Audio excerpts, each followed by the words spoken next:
Wow, the response to the Quantified Knife Project video I posted has been incredible. I'm totally overwhelmed. Thank you, everybody. And for everybody who's reached out to make contact and bond over knife geekery, I really, really appreciate it. A bunch of you have left comments and questions and feedback on the video, so I wanted to take a few minutes to address some of the most popular feedback and questions I've gotten so far, and then invite a conversation about where we go from here. Let's get right into it. Overwhelmingly, the biggest piece of feedback that folks have commented is that testing the factory edges of these knives is irrelevant. That is something that I strongly agree with and disagree with. Let's start with the agree. The line of thinking goes something like this. Factory edges do not represent the ultimate potential of the performance of any of these knives. After you buy the knife, that factory edge is going to wear off. And so for most of the lifetime of the knife, how sharp it was out of the box is not super relevant. But here's why I disagree. The knives that I've selected to be in the cohort of this experiment, these are mass-produced knives really meant for everyday home cooks and their households. And the sad truth is that in most homes, this factory edge is the sharpest this blade is likely to ever be. For regular home cooks, these edges may get sharpened rarely, if ever. So that factory edge becomes meaningful. If you don't believe that that's the case, I would invite you to do the following thought experiment. Consider the last time you went over to a relative's house and used their knives. Were they up to your sharpness standards? When was the last time they were sharpened?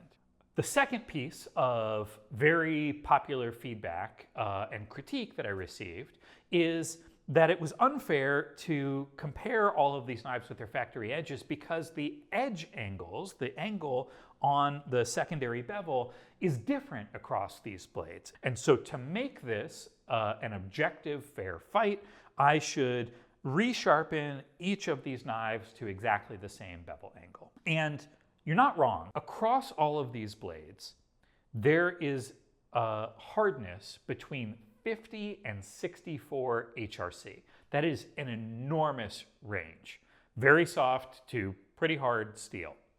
We know from the knife engineering book that Laren wrote and from experiments that Alex at Outdoors 55 conducted and a bunch of other science on the subject that changing your bevel angle even by a couple of degrees can have an enormous impact on those performance characteristics. So which bevel angle should I choose? The correct bevel angle is a function of the hardness of the steel, of the composition of the steel, of the carbide size of the steel, and also of the intended purpose of the knife. I don't see that as a variable that we should try to standardize instead of accept as being part of a difference of all these knives. So for the very same reason that you wouldn't take a Jeep and put Formula One tires on it, or take a Prius and put big knobby off-roading tires on it, it would be a little weird to put some extreme angles on these knives based on the way they're intended to be used. But let's suppose that I said, okay, let's put a standard angle on all of these knives. The next question would be how? There are a lot of different ways to resharpen these blades. Which of those methods is right? Is superior? Which of those methods has the least room for human bias or error?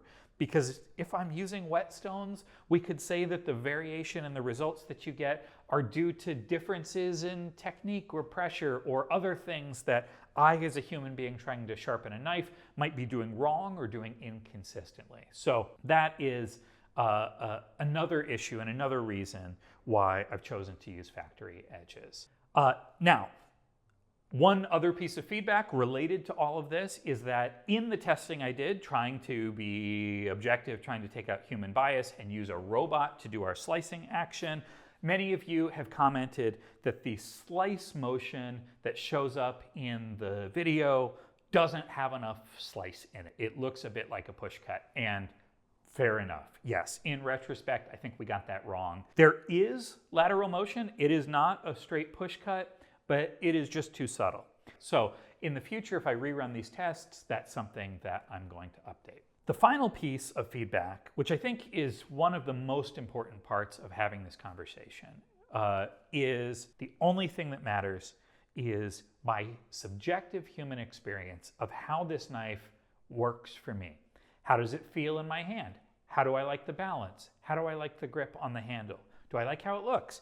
And importantly, is it effective for the job I'm trying to do? I could not agree more that that is ultimately what matters. You should buy and use knives that you like using and you feel do the job well for you. Even though the most prominent output of the data is this food cutting rank, this sort of blended score of how well the knives performed on cutting food, you should not just buy the knife with the lowest food cutting score. That would be the wrong takeaway from the data. Instead, these food cutting results can be a factor that goes into your ultimate purchasing decision. It's really meant to start a conversation about performance and about how we bring more data into real world food cutting. I would love to hear your thoughts. Leave them below, shoot me an email, get in contact however you like. It has been incredible getting to engage with a very passionate community who is super knowledgeable on knives. I think we're all after the same goal, which is to have an excellent time in the kitchen. Coming up in next videos, I'm going to dive a little deeper into some specifics of the data and walk through some associations or lack thereof that were interesting and surprising. Please follow along if you want to. It is a pleasure to have you here. Thanks again, and I'll see you soon.